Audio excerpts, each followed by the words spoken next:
મનસુખભાઈ, ખાસ તો જિલ્લા પંચાયતમાં એક આપે વિરોધ કર્યો હતો ગોટાળાનો. તો હજી સુધી સત્તાધારી પક્ષ અંદાજિત 3 મહિના જેવો થયો.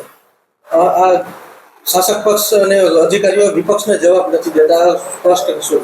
હું 2 થી 3 વાર છે ડીડીઓ સાહેબને મળેલો છું. એમને છે મને વારંવાર પગથિયા આપી અને લંબાવ્યા જાય છે.